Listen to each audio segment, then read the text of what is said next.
নমস্কার বন্ধুরা, আমি এডিএন আর আপনারা দেখছেন এডিএন এডুকেশন।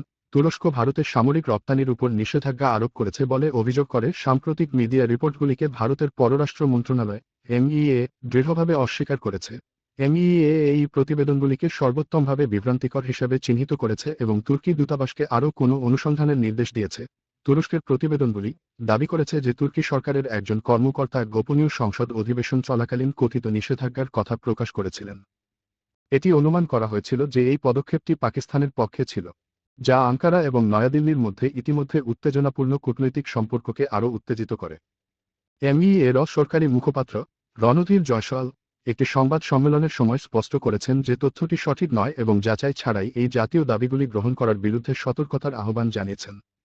যদিও তুরস্ক আনুষ্ঠানিকভাবে এই বিষয়ে মন্তব্য করেনি।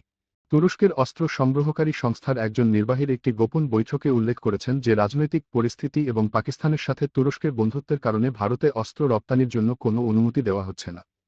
গত কয়েক বছরে ভারত তুরস্ক সম্পর্কের ক্রমাগত অবনতির মধ্যেই এই কথিত নিষেধাজ্ঞা এসেছে।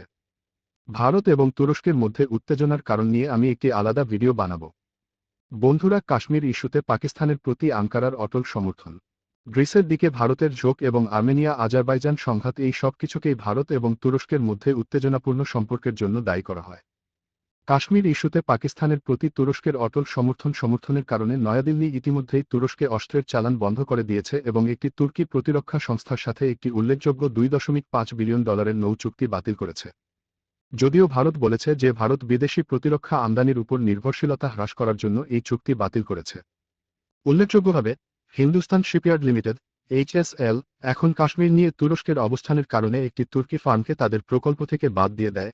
যদিও ভারতীয় নৌবাহিনীর জন্য 5টি ফ্লিট সাপোর্ট জাহাজের নকশা এবং নির্মাণের কাজ তুরস্ক স্বাধীনভাবে এগিয়ে নিয়ে চলেছে এবং 2027 এর মাঝামাঝি প্রথম ডেলিভারি দেওয়ার কথা রয়েছে। এখন এই চলমান পরিস্থিতি আন্তর্জাতিক সম্পর্কের জটিলতা এবং এই ঘটনাটি ভারত ও তুরস্কের মধ্যে কূটনৈতিক সম্পর্কের ক্ষেত্রে আরও কতটা প্রভাব ফেলবে তা দেখার বিষয়।